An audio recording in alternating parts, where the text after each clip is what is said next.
Hey everybody, so today I'm actually going to review an interesting kit. Unfortunately, I'm not the first one to show this off. I was hoping to be, but it's already gotten out there on bigger channels.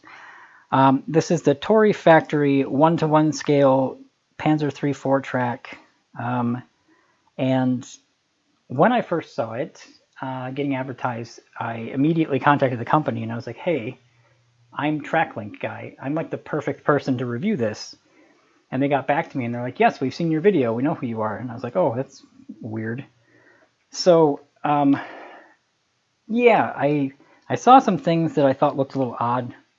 And I wanted to help them with it. But they'd already gotten their molds out. So, dimensionally, apparently, they didn't have an original to go from. So, as I've already had a brief look at this, it's really good for someone who didn't have an original with them. But we'll compare it to a real one. Let's have a look at it. So when you open the box, immediately it looks like there's a TrackLink in the box. So it's pretty much just the two halves together. This piece for the pin and this one sprue. The first thing we'll look at is just the general kind of style that this is made in. So it's much, much heavier than model kit plastic, which I'm thrilled about, because the reason that I wanted to get involved with these guys in the first place is that I've always wanted to 3D print tracks and tank stuff in 1-to-1 because I'm crazy. And I always thought you needed to make it out of almost like the same plastic they make kids' toys out of, like Little Tikes stuff. And this is bordering on that thick. You can see here, that's pretty thick. You know, here's some Dragon styrene that I have off to the side. Like those are shirts in for the Panzer IV A0. But this, it's very thick, and I don't think it would ever warp or anything. The texture is pretty fine. You know, like if this was a smaller scale, that might look like cast texture, but I think it's too fine for this. But it would be pretty easy to rough this thing up. I've already kind of been going over that in my head. Now, one thing I did notice, if you look here, this is where the two parts break off. So here's the front, and you can see where it seats into the back piece. There's no texture on this back part, which doesn't really make sense. If you're going to texture part of it, you should texture all of it. But that's all right, because in general, I think anyone that took this seriously would texture the whole thing after they had completed building it. One thing I had noticed is that, I don't know how easy it's going to be to show, but like inside of here, there's no finished like edge, so you can just see the hollow insides when it's together. Like I would have preferred that to be how a real one is and actually be smooth through here instead of being able to see the other side of the mold. It's a small gripe, but I'm just being whiny. But if you wanted to get one of these instead of getting a real one, those are the kind of things I look at. So I'm going to build it real quick, and then we'll talk more about it. Okay, so forgive the wider view. You can see a lot more of my clutter. But here we have their track put together, and we have a original Type 5B that you've probably seen in my other videos if you watch my TrackLink stuff. So we're going to use the trusty digital calipers. I'll try not to bore you with that. And then just our eyeballs to compare some things. First things first. I haven't assembled their pin. I can show you how it goes, but essentially, once you put it in, you like glue it into the track so you could never pull it out, which I don't like. So this is an original pin. Here, down here, you can see the cotter pin hole, and there's the head right there. Their pin is, you know, the diameter part is very close, and then lengthwise, it's actually dead on. So I'm not sure if they have it slightly wrong where the hole should be, because if the pin head glues on here, the hole should actually be in this, and they have you like glue on a cap with a cotter pin. But it's pretty close to a real pin, which is interesting. Okay, so can they be put together? This is something people have asked me already since I posted on Facebook that I have them. So I did a test with it before. So, all right, this is all going to be very hard to film. If you look at these shapes, this is much wider Okay, so theirs is about 74 millimeters, 73.8, and then a real one is 66.2, somewhere in there, 66.3. For the rest of these, 58 on the side there, roughly the same here. Their outer ones are actually closer. Their outer one's about 66 actually. So all of these are larger than the real ones. Now the problem with that, for them being compatible with each other or for it being accurate, is the negative space that's created here will easily be able to fit into the positive space on a real one. But the problem is that the opposite of that would never work. So this doesn't fit in there at all. Like you can see on this side, it's off by quite a few millimeters there. Yeah, so this does not fit at all. Now, we'll use this opportunity to show you the thing that I noticed online before I ever even contacted them. Here you can see now the Type 5B is not what this is, but essentially it's the closest thing that I have. But if you look at the size of the guide horns, that's pretty significantly different. If you get on the ground level here, you can see that they're quite different. And there's a few other profile issues. This, for instance, is a very smooth kind of transition. They've got a pretty sharp pucker here. That's not exactly right. It's close, but it's a little different. But yeah, my main concern is the guide horn size. It just seems monstrous compared to a real one. 96 from the face. Yeah, 106. Yeah, so theirs is significantly taller. Now we've got a few other tests I'd like to make, but a few other things. If you look at the holes for the Hammerstollen, they're quite large here, where on the real one they're a little bit more slight. You see this is like perfectly even, and in here it's sort of slanted at an angle, and the steel is much thicker. And then here is a bit of what I was talking about with, you can just see the back of the mold, whereas on here it's like, you know, it's intentionally built this way, which obviously is a real track, but I don't know how much harder it would have been to do that, since this is obviously the negative side of the front part of the mold. Maybe you could have pieces you could stick in here, but it looks different. And then obviously on a real one, this is all smooth in here and always rusty. But then this is just, once you get past this little nook here, it's just negative space. Which, you know, I'm just being nitpicky. And then one of the other big things I noticed is these angles, like the severity of this angle, where theirs looks almost too square, where these get quite pinched down here and up here. Like theirs just has too subtle of angles.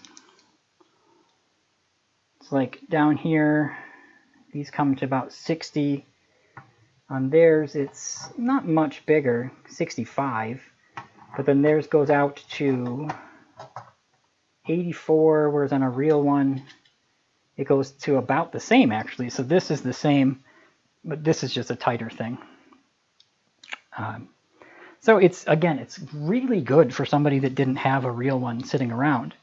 That was my first reaction when I saw it. I was like, wow, for someone without an actual track link to go from, that's incredibly impressive. So this is the 5B. This is the Hammerstollen ice cleat that goes on the side. I want to check the fit, and you can see that that really fits snugly into there. Now we'll check it on theirs. It does actually go in, but the angles aren't quite the same. But you could, if you wanted to, decorate your plastic track link with original wartime stuff. And then also this is my Mittelstollen, which if you recall, the hook goes up in there and it fits into here. Will that, I mean, on these it snaps in and it's stuck in there really well. so that you have to push up that button to get it out. Will that fit in theirs? Yeah, it fits in there. It looks a little strange, but you know, this square is about the same size as it should be. So all their dimensional issues are actually pretty slight, but they're systemic enough where it's not the same enough to be linked with original pieces. But again, very close. And then another thing I just thought I'd bring up is that up in here, this is just a cavity because this is a negative space. And on a real one, that's actually a solid. There's a little lip. And then this is where that hook goes. There's actually another negative space up there where the hook for the middle shilling goes. But it's a little different. But if you didn't have one, those would be hard things to figure out. And then also, you know, they did get it correct that the inside of the Type 5 or later, this type of solid guide horn is hollow. Because any of like the Magic Tracks don't get that. You just get like a little dip. But it actually is completely hollow on the inside. So, just thoughts on their piece. So, what is this exactly? Because what I was just looking at is a Type 5B. The closest thing this looks like is a Type 6, but it's not a Type 6. A Type 6, these should be thinner pinches. Like, the metal should be thinner here and here. Plus, normally there would be cleats on the Type 6. So what it looks like is a slightly dimensionally wrong, worn down Type 6. So I debated, should I add cleats to these if I'm going to treat them like model kits? Because then I could at least have something that looked like a Type 6 for my collection, because I'm not currently hunting down tracks.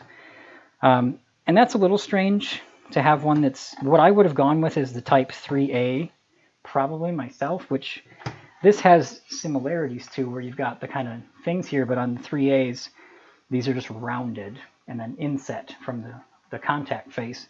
And that's like the quintessential Panzer III 4-track, other than the 5A. So those are hollow guide horn, either the original kind of inset ones or the cleat ones, which is the 5s.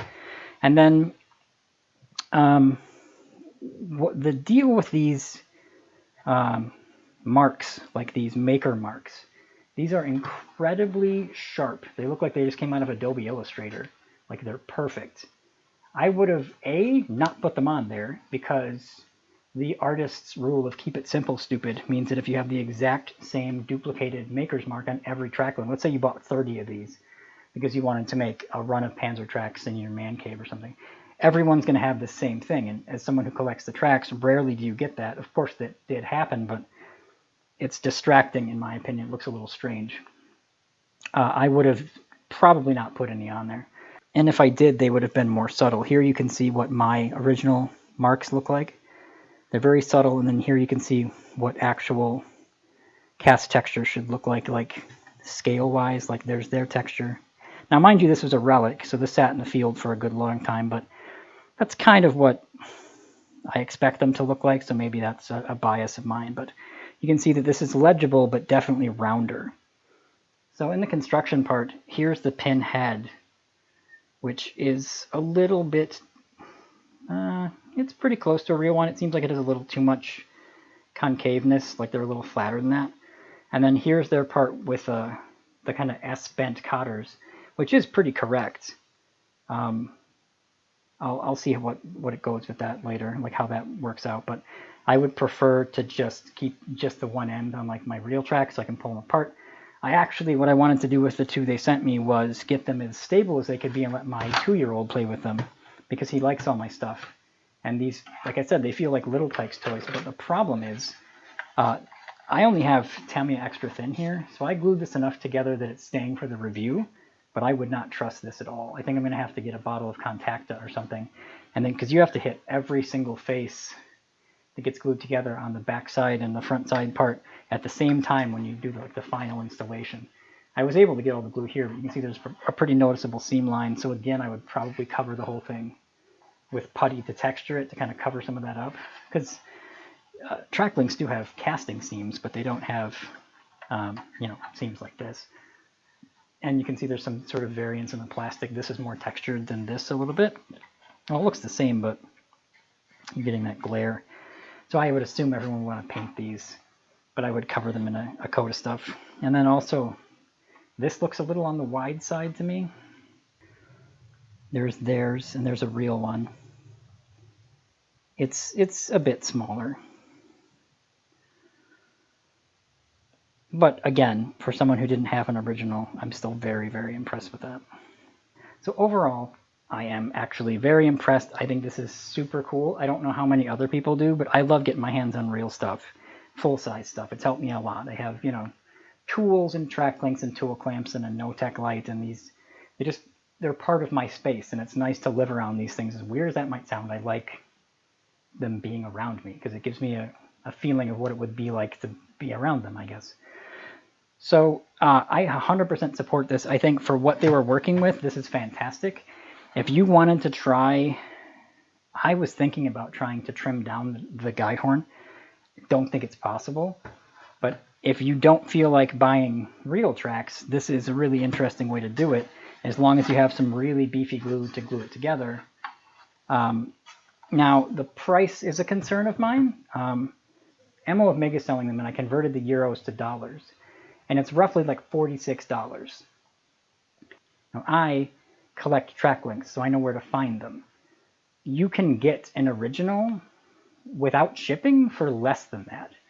Like, let's say you're in America and you want to get an original. You're looking at the best day ever would be like $70 shipped. Maybe you find it for $30 with $40 shipping. But that's, you got to find a dealer who doesn't really deal in tracks, and you got to make sure that it's one that kind of like nothing special. Like I have my my original like early war without these, the 38 centimeter type. Those can go for as much as $1,000. But these, not Type 6, but like Type 3 and Type 5s, they're not that expensive. I was hoping they would price this closer to $25. Mind you, I don't know what their cost or their overhead is. Because when I thought about it, I'm like, man, I could get like 40 or 50 of these, or whole run, 99 or whatever it is. But if they're going to cost as much as real ones, I mean, they don't cost as much as real ones, but like, depends what you want it for. Like Panzermeister 36, who I think everybody knows is a close friend of mine. When I stopped buying track links, I found a super cheap one, and I just sent him the link. I'm like, dude, you should buy this because my wife would kill me if I did. So they're still out there for really cheap, and he likes original stuff now too. He's got a little bit of it. But I don't think everybody wants to have rusty old wartime stuff around, but like I feel like whoever would want to look at a 1-to-1 scale track link would probably want it to be original. But yet I love this project, and I'm really looking forward to the one that I'm involved with, and they're doing a bunch of American stuff. So I really want everybody to support this, but I'm conflicted on the pricing. I'm like, I don't know, so it's really neat. I'm not sure where they're selling them in the US.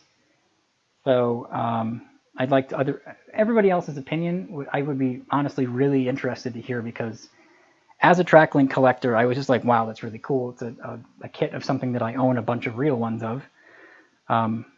But it seems like a strange thing. So please let me know what you think.